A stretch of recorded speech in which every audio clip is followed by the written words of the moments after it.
Thank you.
Out? Patrick? Hello? Anyone?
Yeah.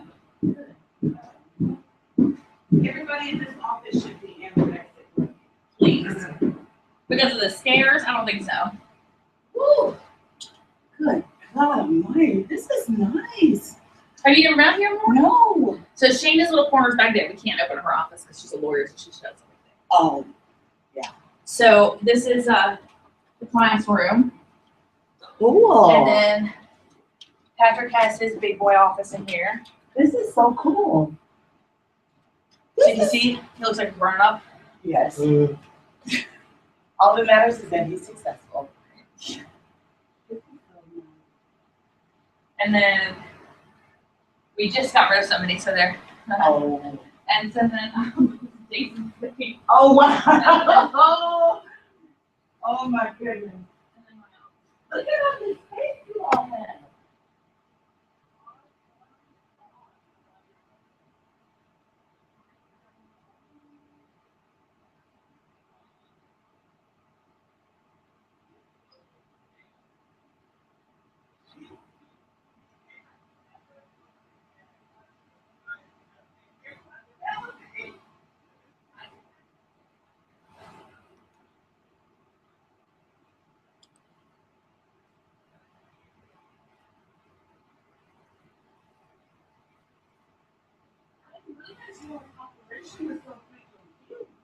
Well, it's not all full, but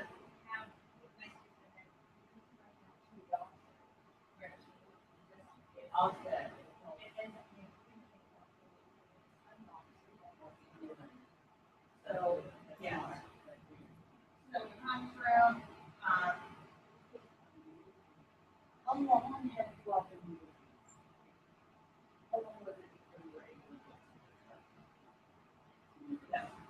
nine. I mean, the first 4 or 5 years, I think this is.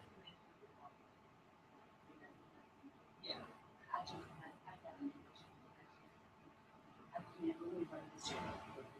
I'm just like, seriously, I cannot continue. I had hoped that Leadership Prince William was going to help define shit for me, but it didn't. But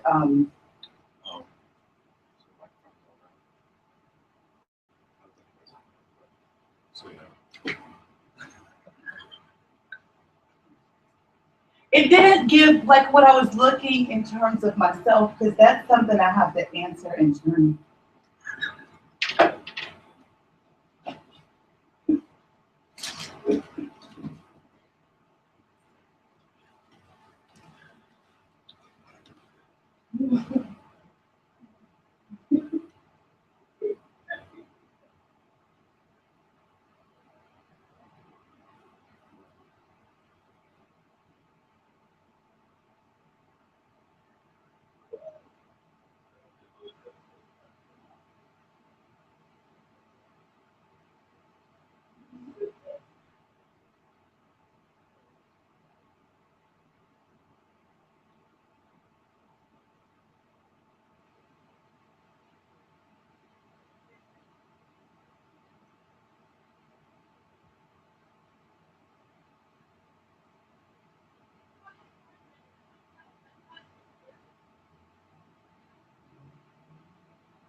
All right, just a heads up to everybody who's on. We're probably going to start in about 3 minutes.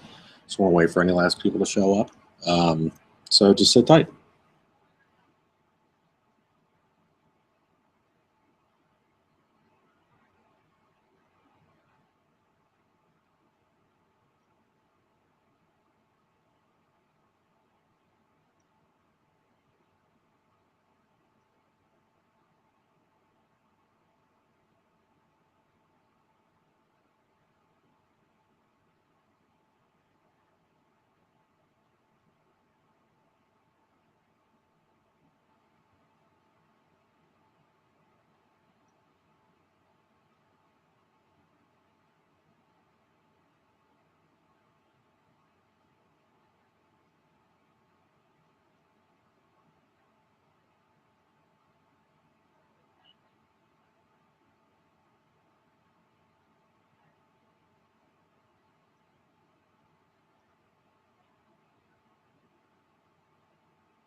I'm cracking up how you all are on the opposite ends of the. He says he's like, I gave you the big office. He gave me the office that's right next to the train. You're loud enough. You're right. It's small. Yeah. Okay, and I'm not even gonna pretend. Have some food. Yeah. We just ate salads, so we wouldn't be starving. I know. That's what I was wanting you to join me at Monza's for. Let me tell you, I've been nonstop since 11 this morning, and like we didn't even make it in until 11. Both of us had conference calls at home, and I needed to shower at some point. You know, That's not right. I mean, I do shower, but I'm just saying, I didn't come out right. The sequence didn't. sometimes I can't because I'm gonna do this hair. Right, that hair, the struggle. Thank you. I haven't even brushed my hair today, so we're like discussing. I got home yesterday, just as Your hair looks beautiful today, though. yeah, yesterday. I mean today because I wrapped it last night to try to make it thinner, and then this morning I curled it. It looks great today. Thank you. But yesterday I woke up, or was it yesterday or day? Yeah, yesterday. Put a headband on. So when I got home,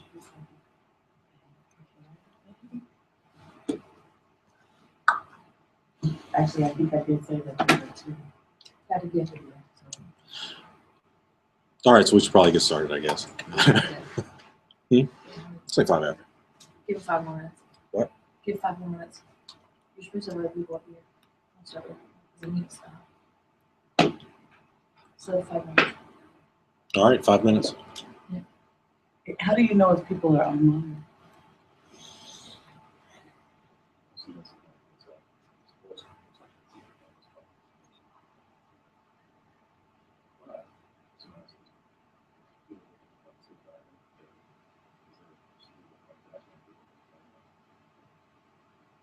Who I just saw when the Senator Randall, Kevin, and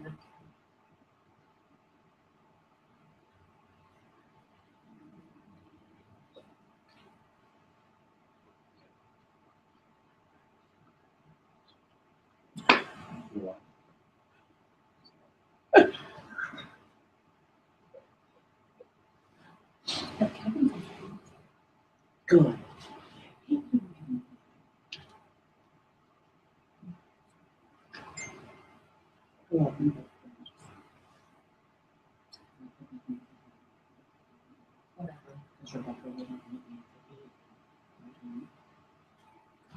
We're going to monitor that.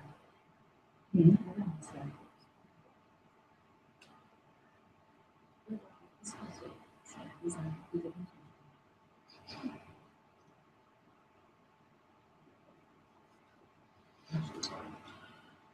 I think we should.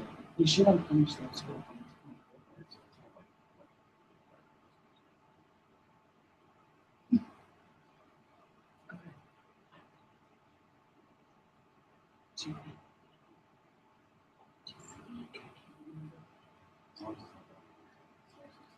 Hallelujah. I was. I'm gonna get out of here.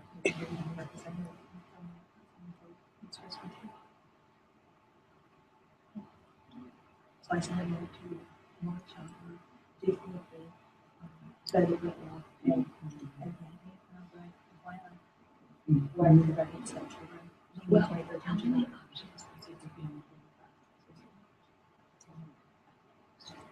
It's 2 per class.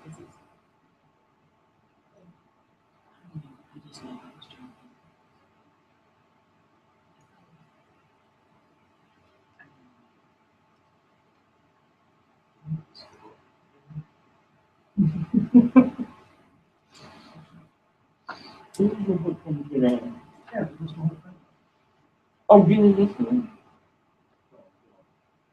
Yeah.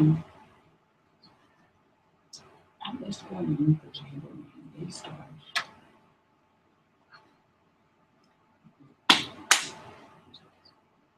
That Georgia chamber.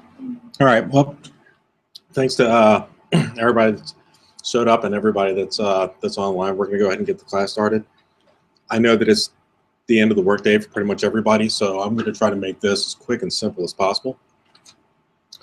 For those who don't know us, we're Imagine. We're a full-service marketing, communications, and web design development agency.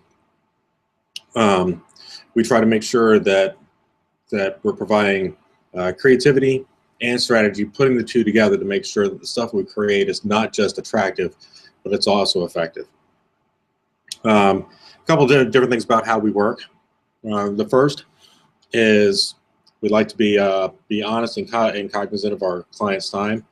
So usually working with us, you end up with a no-bull approach. A specialization.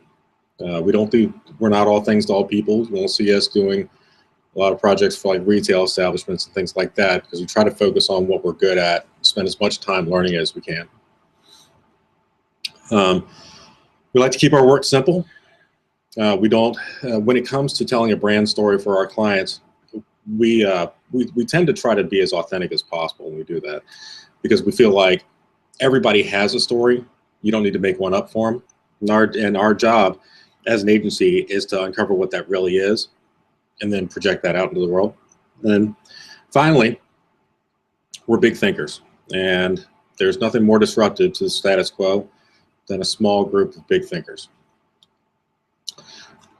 This presentation, when it's over, probably tonight or tomorrow morning, it's going to be uploaded, and everybody that attends will be able to get a copy so they can download this. So I hope nobody's taking notes. So what is inbound marketing? Inbound marketing is really comes down to providing value for people, not chasing them down or having to do cold calls or sales pitches or any of that stuff that nobody wants to do it, and nobody wants to have it done to them. So inbound marketing is really trying to make your brand as valuable as possible, so when time comes, somebody's ready to be a customer, somebody's ready to buy from you, then you're already the expert. Focuses on educating consumers as they search online. Now it's mainly a digital thing, for information to make a purchasing decision. Now, in order to bring inbound into your company, and I'm going to go through explaining this a bit more. I do want to talk about what it's not. It's not traditional marketing. It's not blasting out postcards. It's not cold calling. It's not beating the streets and banging on doors. It's not sending out the same thing to everyone. It's finding out who your customers are, creating content that speaks to them, and then automating the process so you're not working so hard. It's understanding where a person is in the buying cycle, whether they're just doing research, or they're ready to shop, and then providing the right content for that part of the buying cycle. This will be probably the only graph in this presentation, because I hate graphs. So this is about as close as we're going to get. Inbound marketing is about placing the right content in the right place at the right time. And that right content can be a blog post, it can be a social media post, it can be a newsletter. Sent out, as I said before, when they're in the right stage of the buying cycle, which is the right time, and then in the right place. Because depending on who your customer is, some are more receptive to email, some are more receptive to social media, some are more receptive to just finding answers via search. So it's having all three of those in place is really the core of inbound marketing. The methodology behind it is 4 stages, and we break down the entire buying cycle, the entire client relationship, into 4 stages. There's the attraction, where people they're just doing their research, they're trying to get educated on how they may make a buying decision. They haven't totally decided that they're going to be a customer, but they're just doing their homework. And a couple tools that you can use for that phase are blog posts, making sure that your keywords are up so you're showing up in search, and then staying active in social media.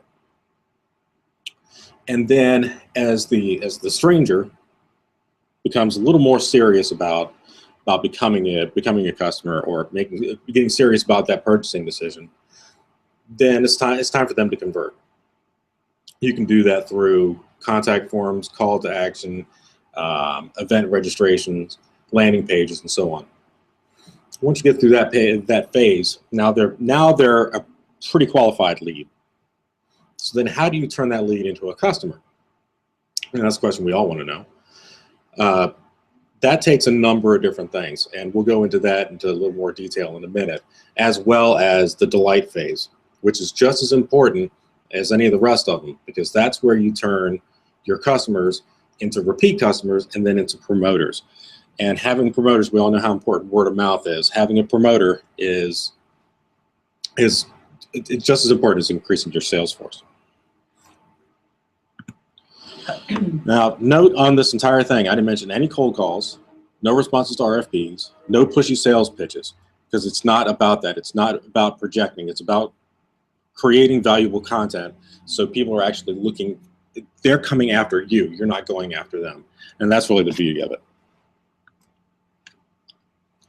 The first step was attracting. With attracting, you're emphasizing on bringing new people to your website, social media, through educational content. Now, it can be educational, it can be enlightening, it can even be just entertaining. It could be humorous content, stuff that really appeals to your market. You can do that through your blog, and you can do it through social media. During this phase, what we like to do is develop a buyer persona. And a buyer persona is really, it's a profile of who that person is you're trying to reach. And that can be figuring out what type of devices they use, what time of day they use them, what they go online for, what they're interested for, what their pain points are. Are they more interested in a convenient product or a cheap product? Those types of personas are something that we like to spend a good amount of time on, because that's going to dictate the entire process following this. During the attract phase, some things that you want to make sure that you've got, that you have online, and those are things that you should have regardless, are a well-optimized website with relevant content, content that speaks to your audience in a language that speaks to your audience. Your site should be mobile friendly or responsive.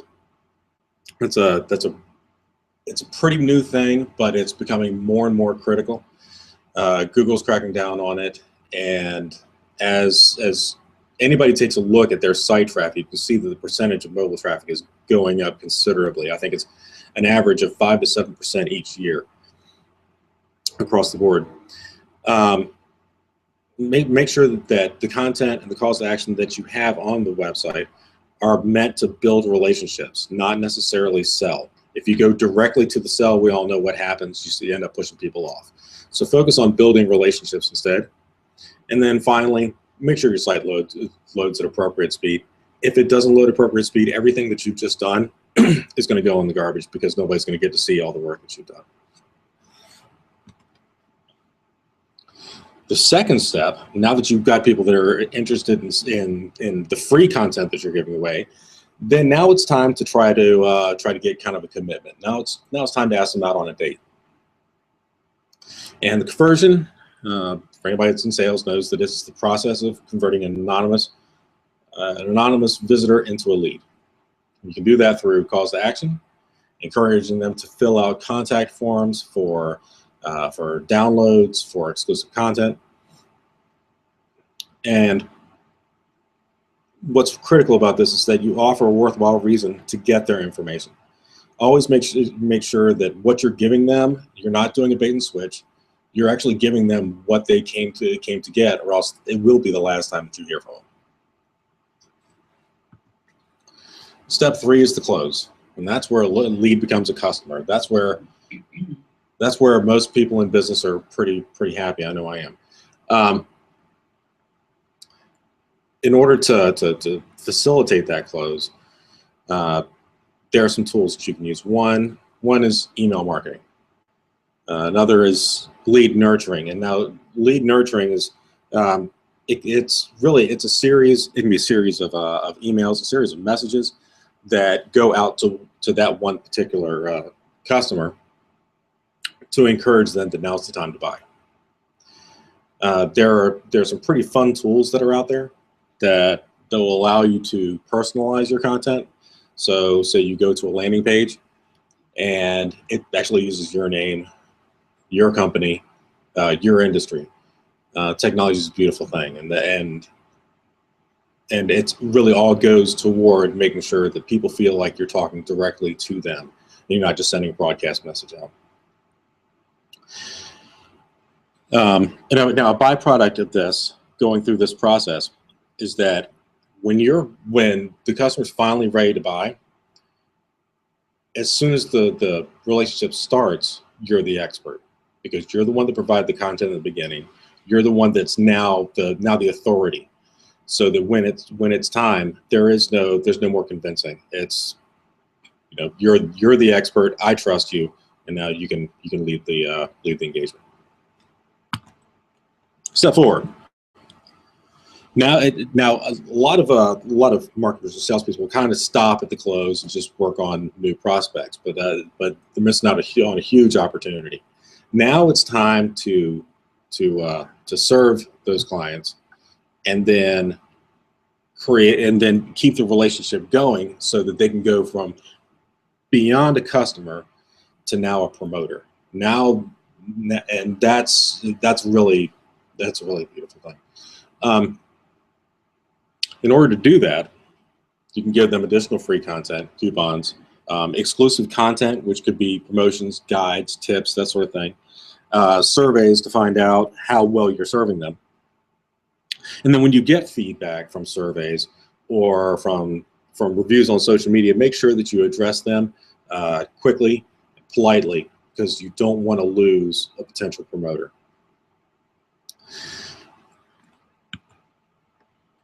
So real quick, how can inbound help in your business? There's some things that it can increase, and some things that it can decrease.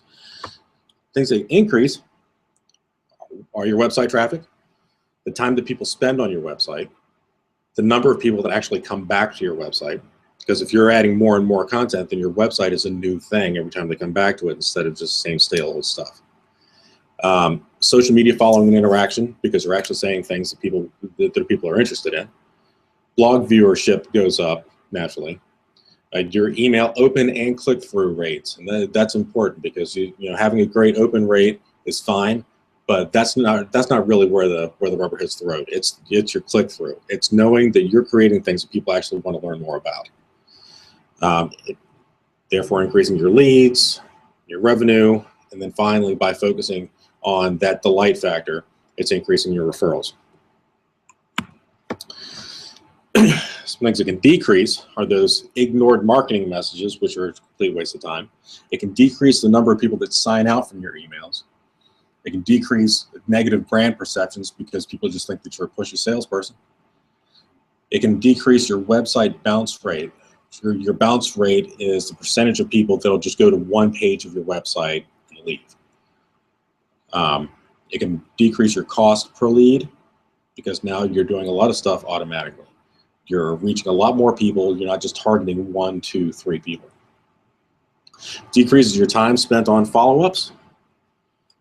It lowers your lack of consumer insights, because now you have to pay a lot more attention to those personas. You have to find out who those people are. So once you're in the habit of inbound, you're paying a lot more attention to the type of people that you want to reach. And then finally, the thing that we all hate: customers lost to competition. Because if you're showing your current customers that they're just as important as they were before they became customers, then you have a greater chance of keeping it. Finally, some things that you'll need to be successful at inbound. First is management buy-in, followed by your employee buy-in. If you don't have buy-in from your team, really, whether it's inbound marketing, some outbound strategy, whatever it is, marketing just is not going to work unless you have buy-in from the team. The third thing you're going to need is content. And for any organization, content's easy to come by. You can talk about an employee. You can talk about a client case study. You can give some free advice. There are tons of things that you can talk about. So content is probably the least of your worries. The fourth is the understanding of who you're selling to. And that goes back to understanding to those personas. And then fifth is a strategy. Instead of jumping right into a program, it's best to figure out who are we going after, how much time do we have to devote to it, who's going to be managing it, building the strategy and moving forward. And on that note, are there any questions? All right, we'll be checking the questions here in just a minute that have come in, and then just answer them back. Thank you.